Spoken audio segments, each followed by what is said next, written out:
नमस्कार, good news today देख रहे हैं आप। आपके साथ मैं हूं नवजोत रंधावा। शाम के 4 बज चुके हैं और वक्त है हमारे खास कार्यक्रम ये हुई ना बात का।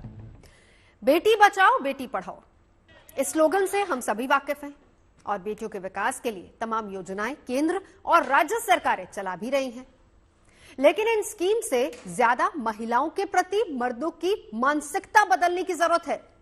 इन दिनों महिलाओं के खिलाफ अपराध के मामले बढ़ते जा रहे हैं।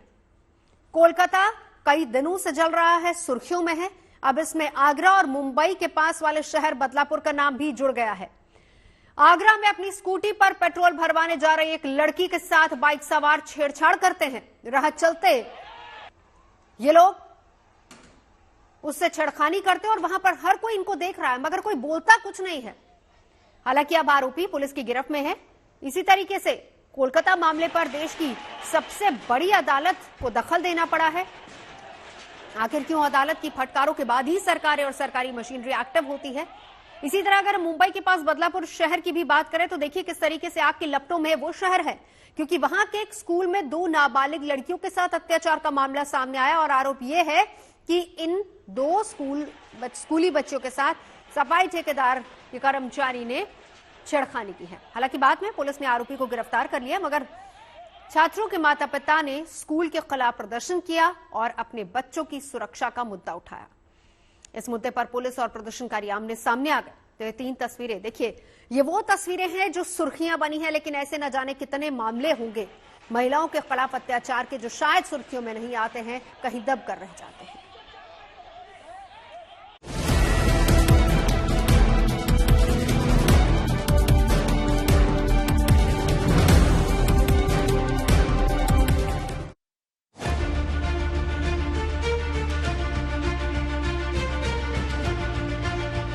स्कूटी पर जाती लड़की के पीछे पड़े इन मंजिलों की तस्वीरें दरअसल आज देश की हर गली मोहल्ले का स्याह सच है।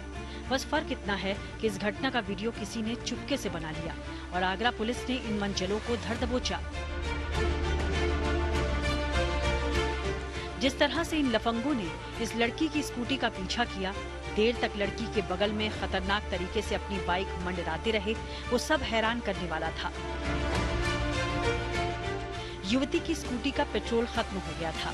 बुलेट पर सवार तीनों युवक उसे पेट्रोल पंप तक ले जाने में मदद कर रहे थे। तभी दूसरी बाइक से आए 2 युवकों ने युवती के साथ छेड़खानी की कोशिशें शुरू कर दी। ट्रैफिक सिपाही राजीव कुमार की नजर उन मंचलों पर पड़ी तो उन्होंने समझाने की कोशिश की। इसके बाद मंचलों ने सिपाही से ही बदसलूकी शुरू कर दी। इसकी खबर सिपाही ने पुलिस चौकी को दी। पुलिस ने घेराबंदी कर दोनों दबंगों को पकड़ लिया। सड़कों पर हमारी बेटियां क्या कुछ झेल रही हैं। आगरा की ये तस्वीरें उसका जीता जागता उदाहरण है। लेकिन बेटियों के दर्द की दास्तां इससे भी कहीं ज्यादा भयावह है। यूपी के मुरादाबाद में नाइट ड्यूटी के दौरान नर्स से रेप के मामले पर हंगामा मचा है। आरोप है कि यहां के स्टाफ की मिलीभगत से एक नर्स के साथ दुष्कर्म की घटना को अंजाम दिया गया।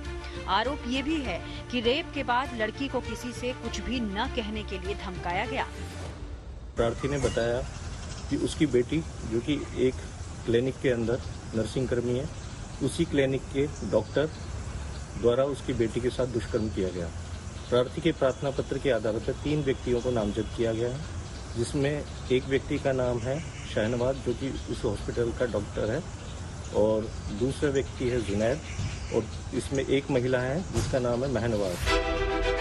लड़कियां चाहे सड़कों पर हों या फिर दफ्तर में, उनकी सुरक्षा फिलहाल तो भगवान भरोसे ही है। कोलकाता की दर्दनाक घटना के बाद से सारा देश सख्ते में है। एक महिला डॉक्टर के साथ जो कुछ हुआ है, इस घटना ने साबित कर दिया है कि अस्पताल जैसा वर्किंग प्लेस भी महिलाओं के लिए आज की तारीख में महफूज नहीं है।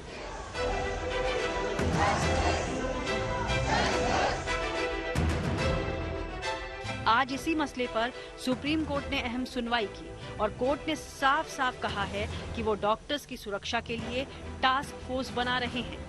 इस टास्क फोर्स में 9 डॉक्टर्स शामिल हैं।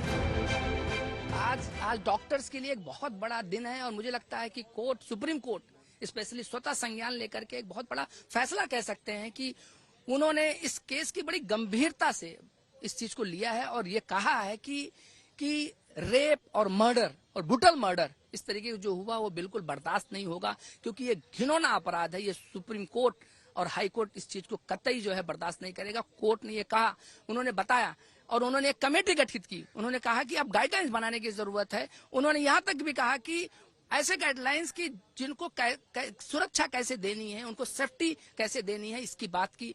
इसके साथ साथ उन्होंने ये भी कहा, इसकी भी जानकारी उन्होंने ली कि एफआईआर कब हुई, कंप्लेनेंट कौन था, वहाँ कौन कौन लोग जिम्मेदार थे इसके पीछे और कितने लोगों की जिम्मेदारी वहाँ बनती थी, कोलकाता पुलिस की क्या जिम्मेदारी थी, उन सब पे सवाल उठाया।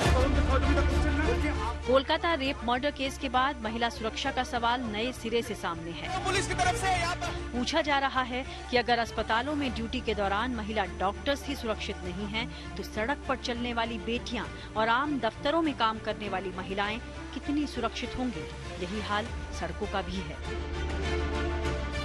बसों से लेकर मेट्रो तक में छेड़खानी आम सी बात है। ऐसी घटनाओं को नजरअंदाज करने के रवैये ने भी आग में घी डालने का काम किया है। ज्यादातर लड़कियां कानूनी पेचीदगियों के चलते भी मंचलों की शिकायत करने से हिचकती हैं। यही वजह है कि छेड़खानी आज की तारीख में लाइलाज बीमारी बन गई है। आगरा से अरविंद शर्मा, मुरादाबाद से जगत गौतम के साथ bureau report, good news today. तो एक तरफ कोलकाता मेडिकल कॉलेज में एक ट्रेनी महिला डॉक्टर के साथ रेप और हत्या को लेकर देश भर में विरोध और आक्रोश है, वहीं हरियाणा के रोहतक में एक मेडिकल की छात्रा के साथ मारपीट का मामला भी सामने आया है। और मामला सामने आने के बाद रोहतक के post graduate institute of medical sciences ने एमडी कर रहे आरोपी रेजिडेंट डॉक्टर को निकाल दिया है। पुलिस ने मेडिकल की छात्रा के साथ मारपीट करने के मामले में तुरंत एक्शन लेते हुए आरोपी डॉक्टर को गिरफ्तार भी कर लिया है और फिलहाल आरोपी से पूछताछ की जा रही है।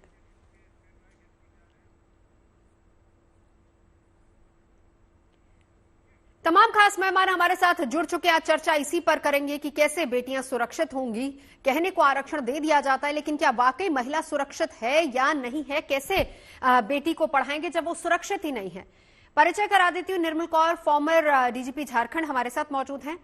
सीमा कुशवाहा हमारे साथ है, वुमेन राइट एक्टिविस्ट हैं और एडवोकेट भी हैं सुप्रीम कोर्ट से। हमारे साथ इस वक्त मौजूद है डॉक्टर स्वाति महेश्वरी, फिजिशियन है और सोशल एक्टिविस्ट भी हैं। और हमारे साथ आशुतोष श्रीवास्तव जी, वकील हैं, हमारे साथ जुड़ चुके हैं। सबसे पहले निर्मल कौर जी, आप ही के पास आते हुए, देखिए नारे दिए जाते हैं और यहां तक कि महिला की सुरक्षा को लेकर बहुत कुछ किया भी जाता है, चाहे वो हेल्पलाइन नंबर्स की बात हो या हर जगह पर महिलाओं के लिए किसी ना किसी कोई सुरक्षा पॉइंट्स बनाए जाते हैं। लेकिन क्या वजह, सबसे पहली बात तो वजह आप क्या देखते हैं कि आज की तारीख में भी महिलाएं सुरक्षित नहीं है? 21वीं सदी है, नारे हर मंच से दिए जाते हैं कि बेटी बचाओ बेटी पढ़ाओ, लेकिन क्यों नहीं बेटी को बचा पा रहा है समाज? बेटी को पढ़ाने के बावजूद नहीं बचा पा रहा है। बिल्कुल कि बहुत ही कॉम्पिटिटिव एक एमबीबीएस एग्जाम भारत में जो इतना प्रेस्टिजियस, उसमें एडमिशन लेना ही है, उसकी पीजी की छात्रा को हम लोग नहीं बचा पाए। तो पढ़ाना मतलब बेटी बचाओ बहुत ही कठिन स्लोगन है। और अगर इसके बहुत सारे कारण है, मतलब बहुत सारे कारण है परत दर परत, बट उन लेयर्स के अगर हम नीचे जाए तो मेरे ख्याल से बेसिक कारण एक है कि समाज की मानसिकता।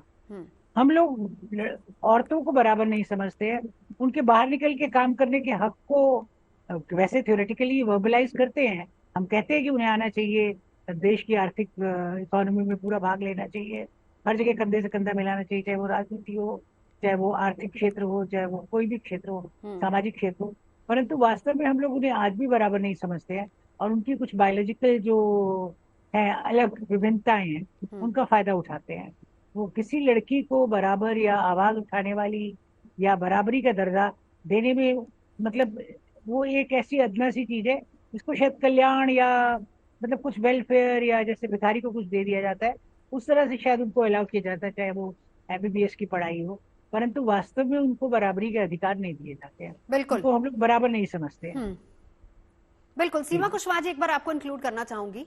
अभी एक अगर हम साथ ही साथ उसका वीडियो, आगरा वाला वीडियो भी चला पाए, जरा वो भी दिखाइएगा। इस वीडियो को जरा गौर से देखिए।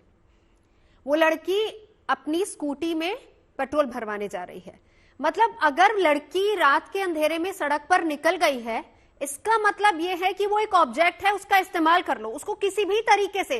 अब जिस तरीके से एक बार वो वीडियो चलाई, देखिए जिस तरीके से उसके साथ ये छेड़खानी हो रही है, उसकी स्कूटी के पीछे पैर लगाकर स्कूटी को धक्का दिया जा रहा है, यहां पर उसका एक्सीडेंट भी हो सकता था, उसकी जान भी जा सकती थी।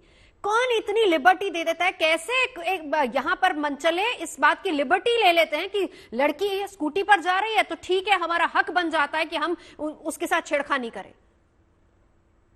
बावजूद इसके जबकि उत्तर प्रदेश में लॉ बहुत सख्त है। अभी हाल फिलहाल में आपने लखनऊ वाला मामला देखा होगा कि बारिश में जिस तरीके से मनचलों ने उस लड़की के साथ बदतमीजी की थी, वो आज सलाखों के पीछे हैं, हालांकि ये भी अरेस्ट हो चुके हैं। बावजूद इसके जी देखिए क्या है कि ये जो दो एक्यूज हैं जो कि अरेस्ट करे जा चुके हैं आगरा वाले मैटर में, ये वो सिर्फ दो एक्यूज नहीं है, वो लड़के नहीं है, वो एक विमेन के अगेंस्ट जो मानसिकता है, जो उसको ऑब्जेक्ट समझती है, वो जीता जागता उदाहरण है उसके, कि हमारी बेटियां अगर रात में निकलेंगी तो हम उनके साथ छेड़खानी करेंगे। और इन जनरल जो सोसाइटी का परसेप्शन है, आप देखेंगे यही कहा जाएगा वो उतनी रात में बेटियां क्यों पेट्रोल भरवाने गई थी, दिन में क्यों नहीं गई। जब इस तरीके के आर्गुमेंट्स आते हैं दूसरे साइड से, तो ऐसे मनचलों के हौसले बढ़ते। ये दोनों कॉन्फ्लिक्ट चीजें हैं। हमें एज ए सोसाइटी ये हमारा फेल्योर है कि ये हम अभी भी लड़कों को ये एक्सेप्ट करना नहीं सिखा पाए कि रोड पर रात में, दिन में, किसी भी समय, किसी भी प्लेस पर काम करती हुई, चलती फिरती, घूमती, अपना काम करती लड़की आपके लिए कोई मौका नहीं है। उनको एक्सेप्ट करना सीखो, उनकी स्वतंत्रता को, उनके काम को, उनके पॉइंट ऑफ व्यू को, उनके हर चीज को एक्सेप्ट करना सीखो।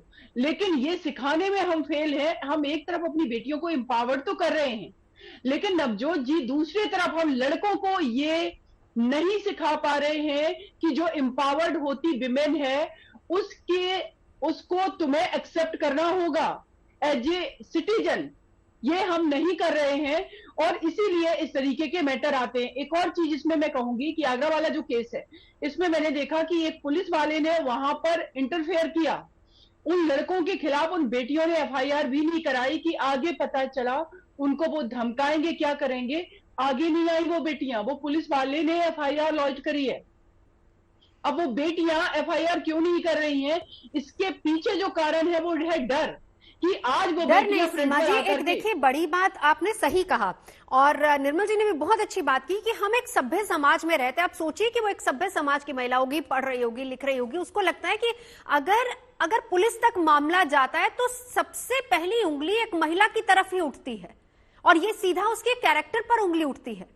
ये एक डर भी है महिला के जहन में, और एक उसके परिवार के जहन में भी एक डर होता है। आजकल बहुत सारी ऐसी बच्चियां हैं, महिलाएं हैं, मोलेस्टेशन का शिकार होती है, वो आके अपने पेरेंट्स तक को नहीं बता सकती हैं। तो देखिए उसी के पीछे कारण क्या है कि वो पेरेंट्स भी जो हैं उनको वो इसलिए नहीं बता रही क्योंकि पेरेंट्स भी कहीं ना उनको डांट दें। और पेरेंट्स का जो माइंडसेट भले ही ठीक हो अपनी बेटी के प्रति, सिंपल सी बात है, वो चाहेंगे सेफ सिक्योर हो, लेकिन जो सोसाइटी का माहौल है, जो बाहर बेटियों के लिए डर है, जो बेटियों के अगेंस्ट क्राइम है, उससे वो डरे हुए हैं। तो अगर जो निर्भया के साथ हुआ 2012 में और अभी जो अभया के साथ हुआ, इसके बीच में अगर हम बात करें नवजोत जी कि इसके बीच में हमने काम क्या किया है as a politician, as a administrative officer, as a government, as a police, as a judiciary, क्या अभ्या के साथ जो हुआ इस पर आज डिबेट डिस्कशन हो रहे हैं, बहुत सारे प्रोटेस्ट हो रहे हैं, ये भी बहुत जरूरी है। हाँ। लेकिन इनके साथ साथ जो कानून बने या जो प्रेशर में कानून बनाए जाते, क्या उनका टाइम बाउंड इंप्लीमेंटेशन हुआ? वही बात, क्या वही बात के अंदर हम 2012 में निर्भया कांड होता है, सजा 2019 में होती है, और यहां पर भी भले ही आरोपी, कोलकाता केस की बात कर रहे हो, भले ही आरोपी आज सलाखों के पीछे है, लेकिन हमारा कानून देखिए कि कब उसको सजा होगी। उस पर हम एडवोकेट से भी बात करेंगे। मैं लौटती हूँ आपके पास एक बार, स्वाति महेश्वरी आपके साथ मैं आपको इन्वॉल्व करना चाहूंगी। आप एक डॉक्टर भी हैं, मानसिकता यहां पर आप जहां जहां गई आपने हर मंच पर एक डॉक्टर के साथ क्या हुआ उसकी बात आपने रखी, लेकिन आज मैं चाहूंगी कि आप उस पुरुष मानसिकता को भी बताइए जिसके दिमाग में ये बात है कि हाँ मेरे पास लिबर्टी है, सामने कोई लड़की है और मैं किसी भी तरीके से उसके साथ व्यवहार कर सकता हूं। ये वो मामले हैं जो सुर्खियों में हैं, जो आज टीवी चैनल्स पर डिबेट का हिस्सा बने हुए हैं, जो आज न्यूज चैनल पर सुर्खियों में हेडलाइंस बने हुए हैं। लेकिन ऐसे बहुत से मामले हैं जो हेडलाइन तक नहीं बने हैं, या फिर जहां पर बेटी खामोश होकर रह जाती है और एंड ऑफ द डे माँ बाप ये कहते हैं कि ठीक है बेटी की शादी कर दो अगर इसी तरह का हाल है तो। बिल्कुल नवजोत, देखिए हर 13 मिनट में जब एक रेप भारत में हो रहा है तो हम समझ ही सकते हैं कि मामले कितने हैं और उजागर कितने होते हैं, ये तो साफ समझ आता ही है। देखिए एक तरफ जहां आज सुप्रीम कोर्ट ने इतना बड़ा कदम उठाया है कि डॉक्टरों की सुरक्षा के लिए उन्होंने इस मामले को संज्ञान में लिया और समय की नजाकत को समझा कि किस तरह से जो है हमें इस पीड़िता को भी जस्टिस पहुंचाना है, वहीं मुझे लगता है एक चूक ये रह गई है कि अभी भी महिलाओं की सुरक्षा को लेकर के बड़ी बात सुप्रीम कोर्ट ने नहीं बोली है और उस चीज को भी अब दायरे में लेना बहुत जरूरी है। एज अ डॉक्टर मुझे खुशी है कि ये कदम उठाए जा रहे हैं, लेकिन जैसा आपने कहा महिला होते हुए अभी भी मुझे नहीं लगता कि ये एक संपूर्ण कदम है जो उठाना चाहिए था।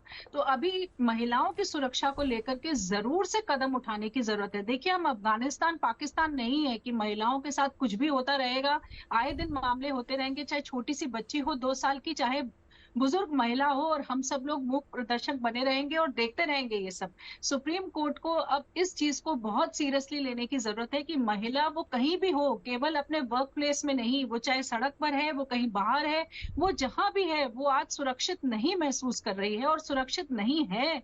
इसलिए इस तरह के कोई ना कोई ठोस कदम उठाने की बहुत ज्यादा जरूरत है। देखिए जब हम लॉज की बात करते हैं तो अक्सर लोग यही बोलते हैं कि इसका फेक यूज होगा, इसका दुरुपयोग किया जाएगा, लोग गलत केसेस जो है लोगों को लगाएंगे, तो भी हमारे कंट्री में सारे ही लॉज में लूप होल्स हैं, सारे ही लॉज में कहीं ना कहीं ये चांस रहती है कि आप इनका दुरुपयोग कर सकते हैं। तो क्या हम लॉज बनाना बंद कर दें? लॉज तो फिर भी होने ही चाहिए, लॉज आपको स्ट्रिक्ट बनाने ही पड़ेंगे, क्योंकि जो आरोपी हैं उनके मन में जब तक ये दहशत नहीं बैठेगी कि हम ऐसा कोई कुकर्म करते हैं तो उसका क्या हर्ष होगा, तब तक मुझे नहीं लगता है ये रुक पाएगा। बिल्कुल आशुतोष जी, अब यहाँ पर कानून में आती हूँ, स्वाति जी कानून की बात आती है। देखिए सब पैनलिस्ट यही बात कह रहे हैं कि जब तक कानून सख्त नहीं होगा आरोपी के मन में, या फिर किसी तरह का डर नहीं होगा कि अगर मैं ये जघन्य अपराध के बारे में सोचूं भी तो इसका अंजाम क्या होगा, जब तक कानून सख्त नहीं होगा तब तक महिला सुरक्षित नहीं होगी। आपको क्या लगता है महिला को सुरक्षा देने की जिम्मेदारी पहली बात किसकी, दूसरा कैसे वो सुरक्षित रहेगी समाज में?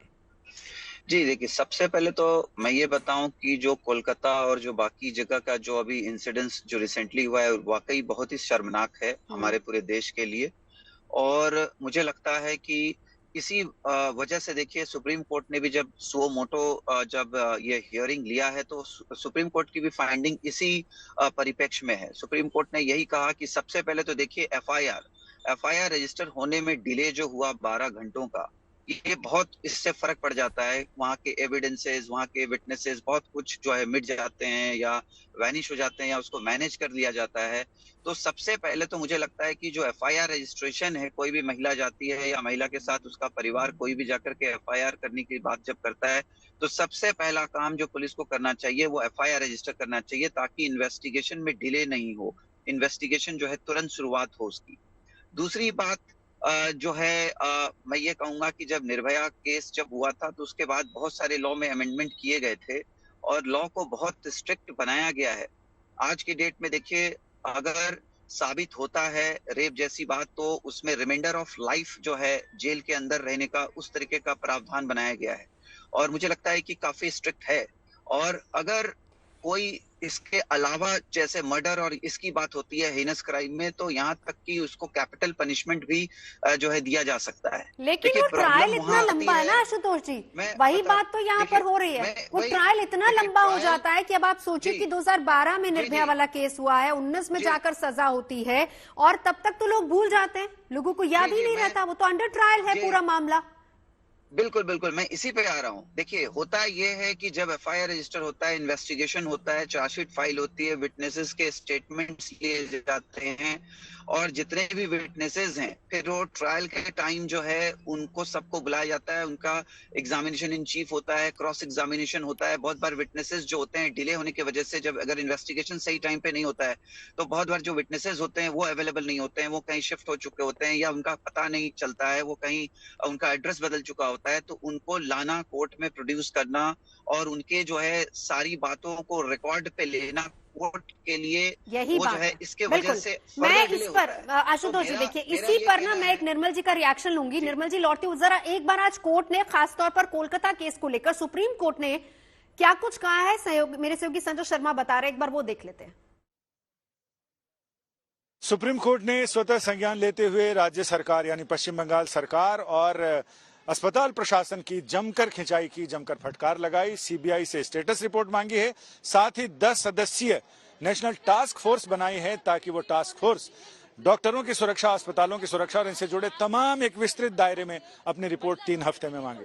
इस मामले में सबसे पहले सुप्रीम कोर्ट के चीफ जस्टिस डीवाई चंद्रचूड़ को पत्र याचिका लिखकर डॉक्टर मोनिका सिंह की तरफ से सत्यम सिंह ने याचिका दायर की थी, पत्र याचिका। तो आपकी याचिका, आपने आग्रह किया था सबसे पहले कि सुप्रीम कोर्ट सुओ मोटो ले और इस मामले में उचित दिशा निर्देश दे। जी, पहले मैं डॉक्टर मोनिका की तरफ से था, बट आज का जो हम जो है federation of doctors, resident doctors association को हम रिप्रेजेंट कर रहे हैं, जिसमें हमने सेंट्रल फोर्स डिप्लॉयमेंट की बात की थी, जो सुप्रीम कोर्ट द्वारा एक्सेप्ट कर लिया गया है। और साथ ही साथ उन्होंने एनटीएफ बनाया, नेशनल टास्क फोर्स बनाई है, जिसमें बाकी सारे मेडिकल कॉलेज से जो है मेडिकल एसोसिएशन से उनसे मांगा है। और साथ ही साथ उन्होंने रिक्वेस्ट भी किया कि प्रोटेस्ट को कॉल ऑफ किया जाए। उस ड्यूरिंग प्रोसीडिंग कई सारे सवाल उठे, जो है उस पे FIR पे, डिले पे, ठीक है, विक्टिम्स से लेकर के। और साथ ही साथ उन्होंने ये भी ऑब्जेक्शन रेज किया, जो क्या बोलते हैं कि विक्टिम्स का जो नेम और फोटो वीडियो वायरल किया जा रहा है, इसको जल्द से जल्द हटाया जाए।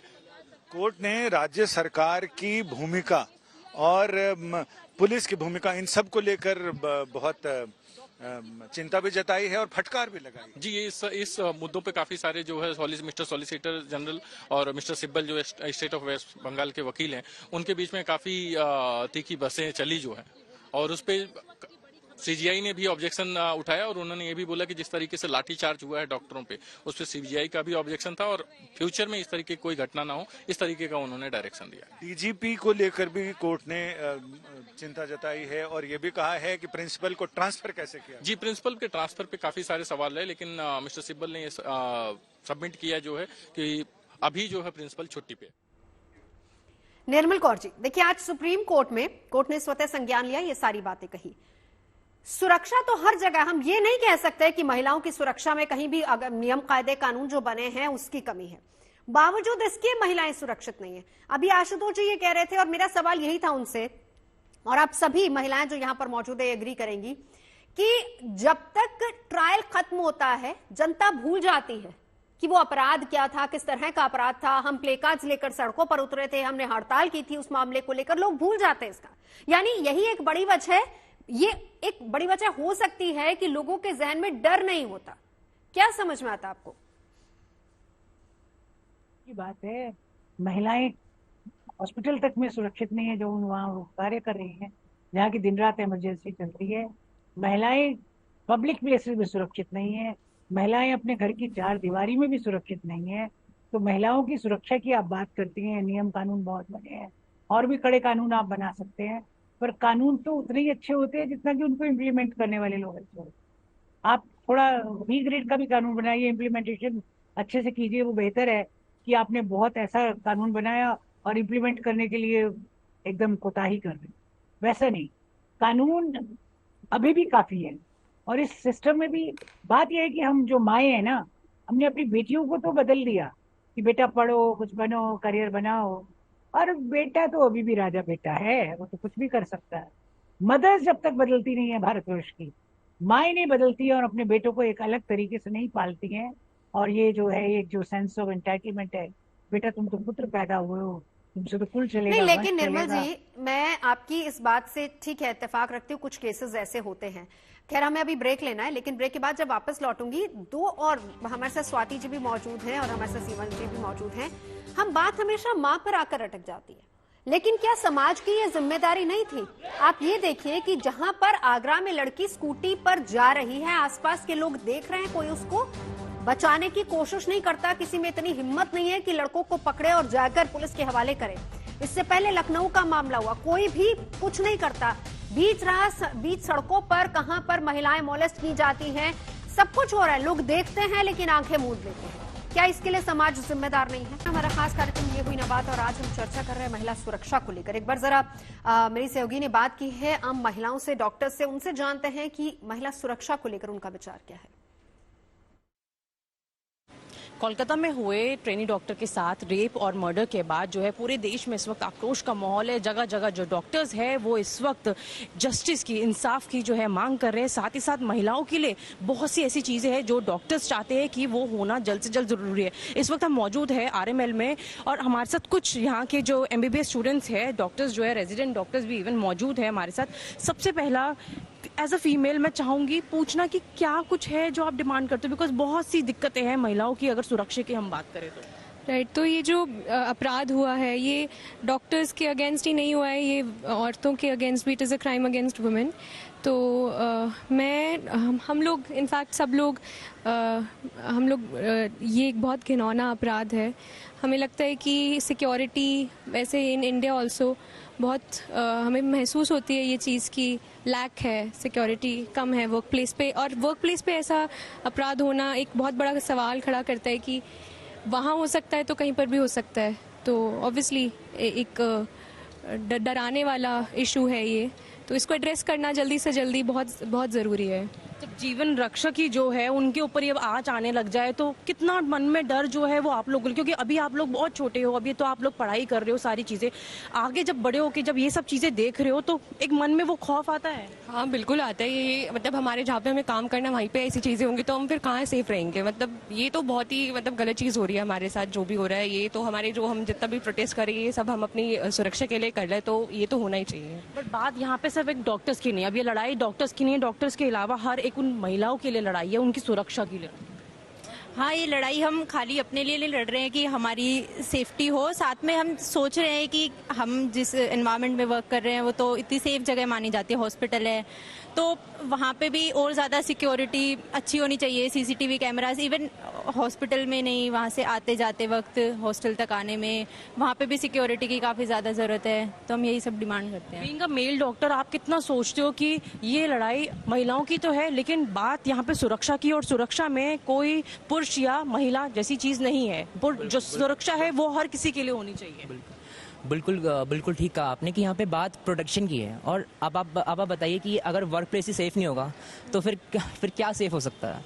और सिर्फ बात ये नहीं है कि ये सिर्फ एक फीमेल का इशू है, नहीं, अगर कोई चीज़ फीमेल को बॉदर कर रही है तो how is it even possible कि वो मैन को बॉदर नहीं करेगी। ये सिक्योरिटी की प्रॉब्लम है और इसलिए ये एड्रेस होनी चाहिए। और हम यहाँ पे जो भी हम बेसिकली प्रोटेस्ट कर रहे हैं, हम ये इसलिए कर रहे हैं कि कुछ बेसिक जो फैसिलिटीज़ होती हैं रिगार्डिंग दी प्रोटेक्शन उन पे काम हो सके, और जो ऑलरेडी एग्जिस्टिंग फैसिलिटीज़ हैं उनको भी और रिफाइन किया जाए। And yes, it is not about only females, it's about females, mails and everybody in the hospital. तो डॉक्टर के साथ बदसलूकी के मामले में तमाम डॉक्टर्स हड़ताल पर हैं। पूरे देश में लगातार विरोध प्रदर्शन हो रहे हैं, लेकिन इस बीच मामले और भी बहुत सारे उठते जा रहे हैं। और आज सवाल विमेन सेफ्टी का है। निर्मल कौर जी, जिस प्रश्न को लेकर हमने ब्रेक लिया था, मैं वापस उसी प्रश्न पर आऊंगी। आपने बहुत सही बात कही कि हम एक माओ का भी कर्तव्य बनता है कि वो जिस तरीके से बेटी को नसीहत देती हैं, इंस्ट्रक्शन के साथ पालती हैं, उससे कहीं ज्यादा सख्ती बेटों के साथ होनी चाहिए। लेकिन मैं वापस से समाज के सवाल पर भी आऊंगी, क्योंकि समाज भी ऐसी चीजें देखता है और आंखें मूंद कर लोग निकल जाते हैं। निश्चित दोषी है, और जो तटस्थ है मेरे ख्याल से उनका अपराध भी उतना ही जितना कि करने वाले का। आपके सामने किसी लड़की को छेड़ा जा रहा है, रेप हो रहा है, उसकी स्कूटी पे धक्का दिया जा रहा है, उसकी जान को खतरे में डाला जा रहा है, 3-4 मनचले मिलके उसके साथ मतलब एकदम मन बहला रहे हैं या और भी गंभीर बातें कर रहे हैं, और आप ऑनलुकर होके बाई स्टैंडर्ड बन के एकदम चुपचाप मूक दर्शक बन के देख रहे हैं और सोच रहे हैं हमें क्या। देखिए, जो आग कहीं भी लगी है वो तो जल्दी आपके घर तक पहुंच जाएगी। जब आप ये सब छोड़ देंगे तो किसी न किसी दिन ये बात आपके किसी बेटी या बहन या किसी निकट संबंधी या आपके किसी प्रियजन पे भी पहुंचेगी।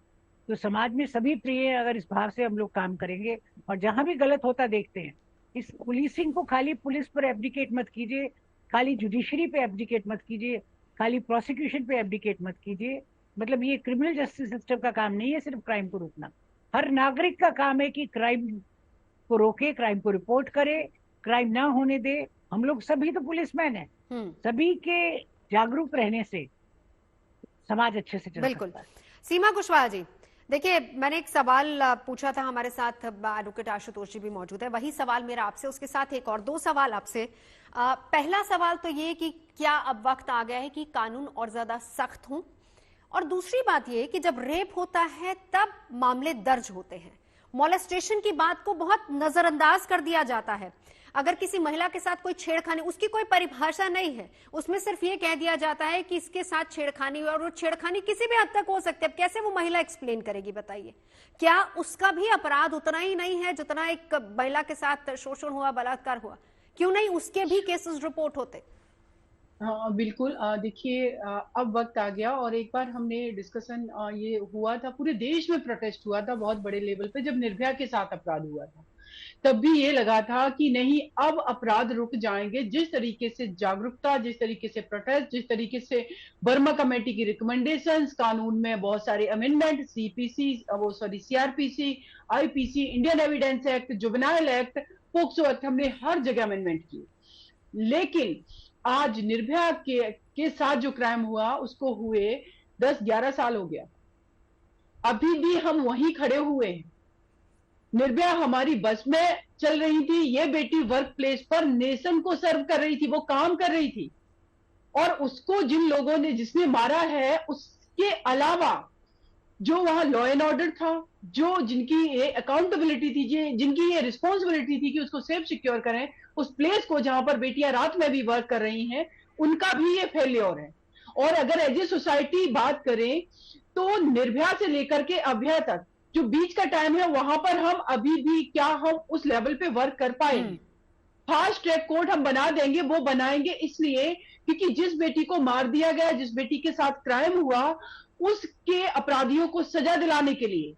लेकिन बेटियों के साथ ये क्राइम ना हो, उनको हम प्रोटेक्ट कर सकें, बेटियां हमारी फ्रीली मूव कर सकें, उसके लिए तो अभी वर्क ही नहीं हो रहा है। हम अभी कहाँ इस चीज पर काम कर रहे हैं कि जो प्रिवेंटिव मेजर्स है वो लिए जाएं। क्यों कोई अभया बनेगी? क्यों? अब सोचिए आप कि एक हमारा परिवार होता है जहां बेटियां सेफ मानी जाती हैं, दूसरा स्कूल होता है।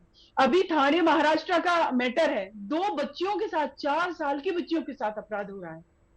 अभी कितने ऐसे केसेस हैं देहरादून में, आप देख लीजिए, एक अयोध्या उत्तर प्रदेश में 13 साल की बच्ची 2 महीने की प्रेग्नेंट है। वो बेटी, जब सोचिए कि उसका अबॉर्शन हुआ होगा, वो पेन, वो दर्द, वो तकलीफ, कितनी क्या चीजें होंगी। हाँ, एजे मुझे लग रहा है पेरेंटिंग जो हो रही है, जो अपब्रिंगिंग हो रही है, वहां पर हम माइंड सेट को ही नहीं बदल पा रहे हैं आखिर। और दूसरी बात, अगर ये अपराध हो जाता है और जब अगर हम इस पर वर्क कर लेते हैं एज ए सोसाइटी, हम लोगों को अवेयर कर लेते हैं, हम लोगों को वो माइंडसेट चेंज कर लेते हैं उन पुरुषों का जो अपराध कर रहे हैं, तो फिर अगला स्टेप ये है कि हाँ, उसके बावजूद भी अगर क्राइम होता है तब आपका लॉ एंड ऑर्डर, तब आपका कोर्ट कचहरी, आपकी ये सारी चीजें, पुलिस आ जाती है। लेकिन कितनी बेटियां मारी जा रही, हर 1 घंटे में 3 रेप हो रहे हैं। अभी भी हम डिस्कशन करें, किसी ना किसी बेटी के साथ अपराध हो रहा होगा। कितनी बेटियां तो अपनी आवाज नहीं उठा पाती हैं। डोमेस्टिक वायलेंस की बात करें जी। सीमा जी, आपको जाना है, मैं समझ रही हूँ, लेकिन आप बहुत सही बात कह रही हैं, मैं आपको टोकना नहीं चाह रही थी, लेकिन फिर भी एक सवाल मेरा आपसे है सीमा जी, चलते चलते बस हमें ये बताइए कि आपके हिसाब से क्या कुछ होना चाहिए, कैसे ये मामले रुकेंगे? देखिए, सबसे ज्यादा जरूरी है इसमें सभी लोगों को कलेक्टिवली वर्क करने की जरूरत है।